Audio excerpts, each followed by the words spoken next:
BA प्रथम वर्ष दर्शन शास्त्र के विद्यार्थियों का पाश्चात्य दर्शन के इस वीडियो लेक्चर में एक बार पुनः स्वागत।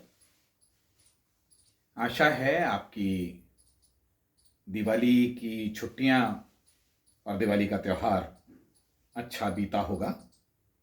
आप सभी को दीपावली की ढेरों शुभकामनाएं। हमने जो पहले बात की थी उसमें हमने प्रारंभ किया प्राचीन यूनानी दर्शन से। प्राचीन यूनानी दर्शन के कुछ प्रारंभिक परिचय के उपरांत ये देखने के उपरांत कि वहाँ के प्रारंभिक दार्शनिकों ने किस प्रकार की बातें की, किस प्रकार के दार्शनिक प्रश्न उन्होंने उठाए, कौन कौन से युग, जिसमें हमने ख़ास तौर से देखा था कि एक सुकरात पूर्व जो दार्शनिक हुए उनमें जो सुकरात की प्रतिक्रिया आई वो विशेषकर सोफिस्टवाद को लेकर के आई। और फिर हमने ये देखा कि सुकरात ने किस प्रकार से दर्शन को एक नवीन रूप में देखने का, एक नया पैराडाइम देने का प्रयास किया। हमने ये भी देखा कि पाश्चात्य दर्शन की इतिहास में, पाश्चात्य दर्शन की परंपरा में अपने अवदान की वजह से सुकरात एक अत्यंत महत्वपूर्ण हस्ताक्षर हो जाते हैं। हस्ताक्षर हो जाते हैं का मतलब एक अत्यंत महत्वपूर्ण दार्शनिक के रूप में हम सुकरात को देखते हैं। जहां हम यूनानी दर्शन की बात करते हैं, देखिए यूनानी दर्शन तो हमने कहा कि पाश्चात्य दर्शन का प्रारंभ जहां से होता है वो यूनान में होता है। एक लंबी परंपरा चलती है जिसको हमने कहा कि ईसा से 600 साढ़े 600 वर्ष पूर्व से लेकर के, जहां पर प्रथम दार्शनिक थेलीस की बात हमने की थी, और वहां से सुकरात तक आते आते पाश्चात्य दर्शन अपनी एक दिशा कम से कम तय कर चुका हुआ प्रतीत हमको होता है। और सुकरात का काल या सुकरात का दर्शन या सुकरात का दौर हम एक विशेष प्रतिमान के रूप में देखते हैं।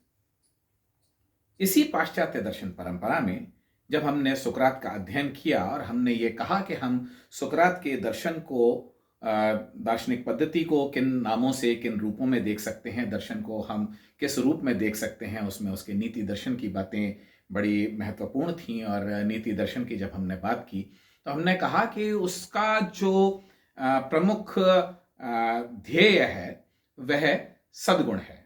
वह यूनान की जो उस वक्त का दौर है वहां पर वह यूनान में सद्गुणों की पुनः स्थापना करना चाहता है और वह ये देखना चाहता है, इस चीज की पड़ताल करता है कि मनुष्य क्यों तो सद्गुणी नहीं होते और किस प्रकार से मनुष्य सद्गुणी हो सकते हैं। और इसी पूरी परंपरा में, इसी पूरे विश्लेषण में हम ये देखते हैं कि सुकरात ज्ञान को ही सद्गुण के रूप में स्वीकार करता है। सुकरात के बाद जो यूनान में दर्शन प्रमुख रूप से प्रभावी रहा वह सुकरात की ही शिष्य परंपरा में आगे चला। हमने ये देखा कि सुकरात के शिष्यों में अनेक लोग थे, जिनमें से सर्वाधिक महत्वपूर्ण नाम हमें प्लेटो का नजर आता है।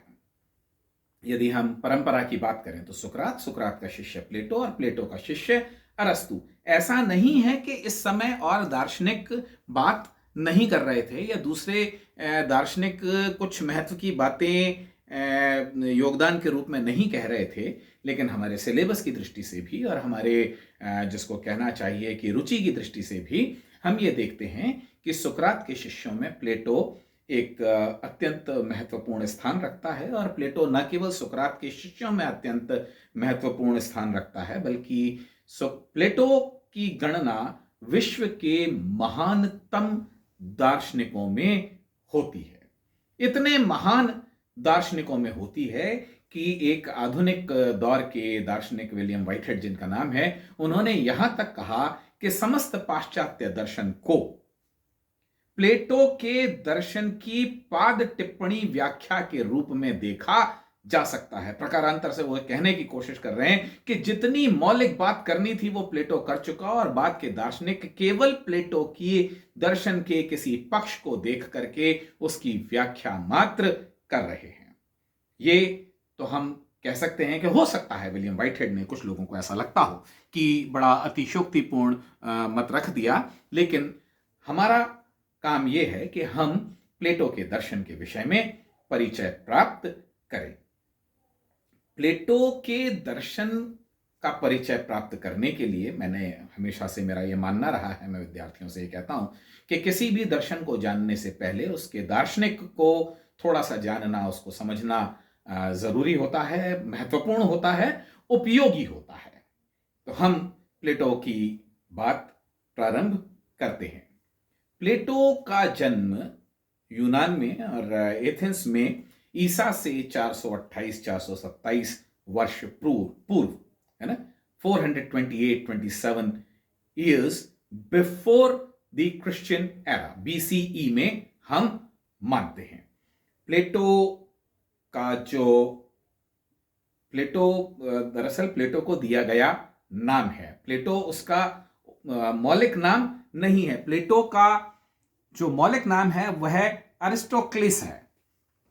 अरिस्टोक्लेस नाम के इस व्यक्ति को बाद में प्लेटो के नाम से जाना जाने लगा। अब यूनानी भाषा में प्लेटो का अर्थ हम कहते हैं कि भाई बड़ा हृष्ट पुष्ट, प्लेटो का मतलब चौड़ा, एक बड़े चौड़े तख्ते के रूप में प्लेटो शब्द इस्तेमाल किया जाता है, और इस प्रकार से यह माना जाता है कि शायद प्लेटो की जो कद काठी थी, जो उसके व्यक्तित्व था, वो बड़ा हष्ट पुष्ट व्यक्ति रहा होगा, बड़े चौड़े कंधे, हसीना उसका रहा होगा, और इस वजह से प्लेटो को ये नाम दिया। उसका जो मौलिक नाम है वो अरिस्टोक्लेस था। बहरहाल नाम से हमें इतना फर्क नहीं पड़ता जितना इससे पड़ता है कि प्लेटो का दार्शनिक अवदान क्या रहा है।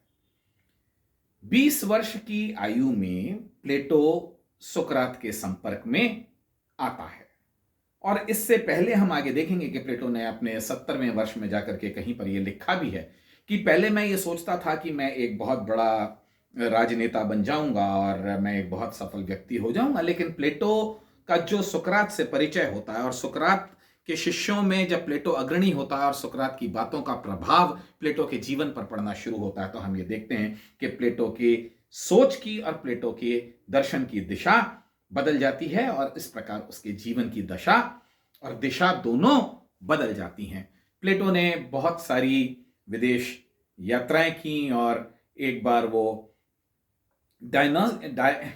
डायनीसियस के राज्य में विचरण कर रहा था। वहां पर वो उसकी राज्यसभा में गया और उसने उसके तौर तरीकों की बड़ी आलोचना की, और इस प्रकार जब आलोचना की तो ये वहां के डायनीसियस राजा को बर्दाश्त नहीं हुआ। उसने उसको बंदी बना लिया और बंदी बना करके दास के रूप में उसको बेच दिया। यानी कि बहुत हल्का सा एक दौर प्लेटो के जीवन का दासत्व का भी रहा है। खैर, प्लेटो के प्रियजन ने प्लेटो को उसकी दासता से मुक्त करा लिया और वो वापस एथेंस आ गया। एथेंस आने के बाद में जो प्लेटो ने अपने दर्शन का प्रारंभ किया, अपनी जो बात कहने की कोशिश की, बहुत बहुत वृहद लेखन हमको प्लेटो का मिलता है। प्लेटो से पहले शायद इतना व्यवस्थित और इतना विस्तृत लेखन किसी दार्शनिक ने, ना प्लेटो से पहले ना प्लेटो के समकालीन, बात की बात नहीं कर रहे हैं, लेकिन यूनान में प्लेटो के उद्भव तक जितना विस्तृत, जितना विशद लेखन अध्ययन प्लेटो ने किया, उतना किसी अन्य दार्शनिक ने नहीं किया। प्लेटो ने एक एकेडमस नाम का स्कूल खोला, जिसको बाद में एकेडमी के नाम से जाना जाता है। वहां पर प्लेटो ने शिक्षण किया। उसको छोड़ छोड़ करके बीच में प्लेटो भ्रमण के लिए भी, देशाटन के लिए भी यहाँ वहाँ जाते आते रहे, लेकिन जब उन्होंने अपनी अंतिम सांस ली तो प्लेटो को उसी एकेडमी में दफनाया भी गया। तो प्लेटो का व्यक्तित्व, प्लेटो का चरित्र पूरी तरीके से दर्शन को समर्पित चरित्र है। उसने दर्शन का एक स्कूल खोला, और जो दार्शनिक होते हैं, एक बड़ी महत्वपूर्ण बात है कि दार्शनिकों की जो गणितीय समझ होती है, गणित को लेकर के दार्शनिकों का एक विशेष अनुराग होता है। और प्लेटो ने अपनी एकेडमी के बाहर ये तख्ती टंगवा दी थी कि जिसको गणित नहीं आता है या जिसकी गणित में अभिरुचि नहीं है, वह इस पाठशाला में प्रवेश न करे। प्लेटो इतना ज्यादा गणित को महत्व देने वाला व्यक्ति था। ये और बात है कि उसने डायलेक्टिक को, विवेक को, द्वंद्वात्मक पद्धति को उसने गणित से भी ऊंचा स्थान दिया, लेकिन गणित के लिए बहुत श्रद्धा का भाव, बहुत महत्वपूर्ण स्थान गणित का प्लेटो के जीवन में था, प्लेटो की सोच में था। हम बात करें कि प्लेटो ने अपनी बात किस तरीके से की। देखिए, हमको एक बहुत ही रुचिपूर्ण, बहुत ही नई तरीके की बात और बहुत ही उस समय तक की विशेष बात प्लेटो की दर्शन करने के तरीके में नजर आती है। प्लेटो ने कहीं पर भी यह नहीं लिखा कि यह ग्रंथ मैंने लिखा है। उस समय की परंपरा भी नहीं थी स्वयं को ज्यादा आगे हाईलाइट करने की। प्लेटो ने अपनी जितनी भी बात कही है, सुकरात के शिष्यत्व का जो भान प्लेटो को था, और हम ये कह सकते हैं कि जो श्रद्धा भाव प्लेटो के प्रति था, प्लेटो के जितना भी दार्शनिक लेखन है, और दार्शनिक लेखन किस रूप में है? संवाद के रूप में है। प्लेटो की पुस्तकें उस तरीके से पुस्तकें नहीं कहलाती हैं। प्लेटो ने जितनी भी जो दार्शनिक कृतियां हैं वो संवाद कहलाती हैं, डायलॉग्स। तो डायलॉग का क्या अर्थ होता है कि डायलॉग में कम से कम दो व्यक्ति तो होंगे जो वार्तालाप करेंगे। तो प्लेटो ने अपना संपूर्ण दर्शन वार्तालाप के रूप में प्रस्तुत किया है, और उसने बहुत सारे वार्तालाप गढ़े हैं। वो बातें काल्पनिक हो सकती हैं, लेकिन उन काल्पनिक बातों की प्रेरणा उसको उस समय के यूनानी समाज से मिल रही है। उसमें पात्र भी वही हैं जो यूनान के तत्कालीन समाज में विचरण करते हैं, और उनके मत भी वैसे ही हैं। उन मतों को केवल प्लेटो ने निखारा है, तराशा है, और बहुत ही तीक्ष्ण तर्क के रूप में प्रस्तुत किया है।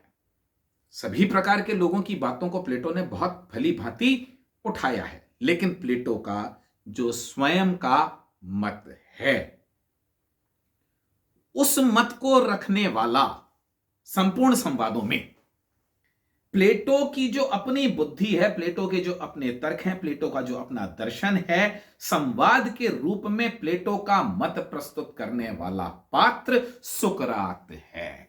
यानी वह अपने गुरु के मुख से वह कहलवा रहा है जो वह स्वयं कहना चाहता है।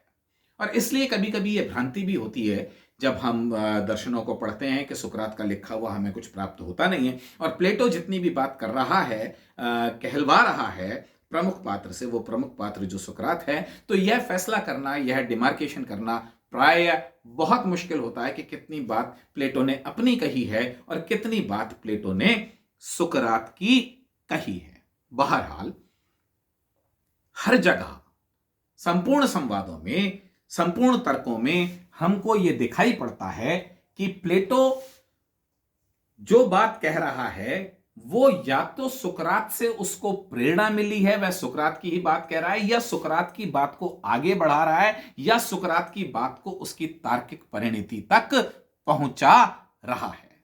हमारे लिए अधिक महत्वपूर्ण यह है कि हम उस मत को जाने जो प्लेटो ने सुकरात के रूप में, सुकरात नाम के पात्र के रूप में अपनी बात कही है। तो प्लेटो की कृतियां किस रूप में हैं? प्लेटो की कृतियां संवादों के रूप में हैं। आने वाले वीडियो में हम इन संवादों का एक संक्षिप्त परिचय प्राप्त करेंगे।